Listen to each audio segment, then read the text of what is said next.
अमन सिंह जी, अमन सिंह अतुल राय, नगेंद्र सिंह जी, बस इसके बाद अब कोई मंच में नहीं आएंगे।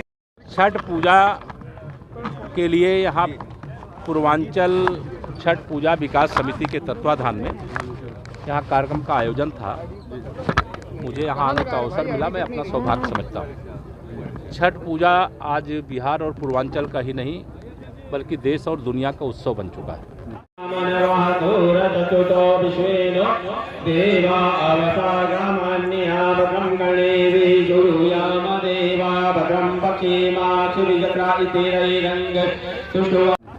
उत्तर प्रदेश सरकार प्रदेश के सभी उन स्थानों पर जहां छठ पूजा के आयोजन होते हैं वहां सभी आवश्यक प्रबंध किए जाने के निर्देश दिए हैं। और संगम तट चूँकि देश का महत्वपूर्ण तीर्थ स्थल है और यहाँ पर भी सारी व्यवस्थाएं की गई हैं और किसी प्रकार की असुविधा न हो या निर्देश भी यहाँ पर दिया गया है।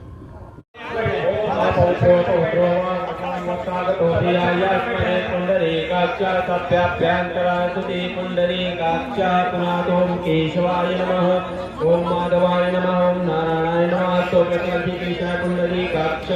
केशवाय नमः, माधवाय नमः, ओम नारायणाय नमः। सरकार इस पर भी गंभीरता से विचार की है कि कल 10 तारीख को छठ पूजा के लिए अवकाश भी दिया जाए।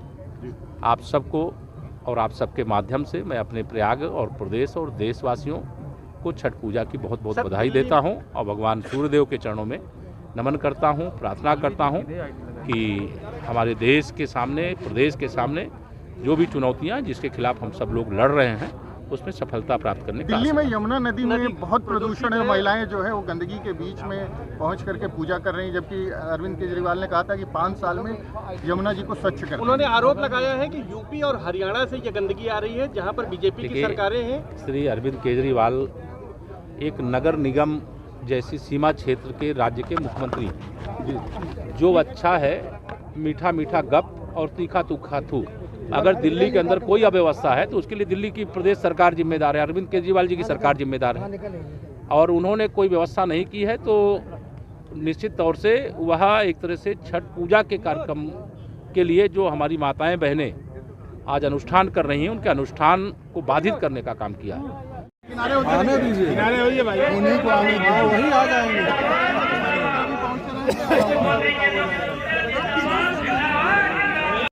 उत्तर प्रदेश से होकर के भी यमुना जी भी जाती है और सभी नदियां जाती हैं, सभी ऐसे स्थान हैं। हम लोगों ने यहाँ सभी जरूरी प्रबंध किए हैं। यहाँ कोई अव्यवस्था नहीं है। जहाँ अव्यवस्था फैलाने वाला ही मुख्यमंत्री हो, सरकार हो, तो उनसे अपेक्षा ही नहीं करनी चाहिए। दिव्य कुंभ की तरह अब छठ का पर्व भी जो है वो दिव्य और निश्चित तौर से छठ का पर्व दिव्य और भव्य तरीके से हो रहा है और अच्छा हो।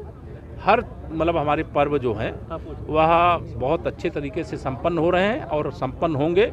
और सरकार की ओर से सभी पर्वों को सफलतापूर्वक संपन्न कराने के लिए सभी आवश्यक सुविधाओं के लिए सभी, चाहे आर्थिक व्यवस्था करनी हो सरकार की ओर से वह भी हम लोग कर रहे हैं और चाहे प्रशासनिक व्यवस्था करनी हो, पुलिस व्यवस्था करनी हो। निषाद के अध्यक्ष हैं संजय निषाद जी, उन्होंने एक बयान दिया था, विवादित है वो काफी, कि भगवान राम दशरथ के पुत्र नहीं थे। तो क्या कहेंगे इसको लेकर? मुझे लगता है कि आप या तो उनका बयान सुने नहीं, मैंने नहीं सुना।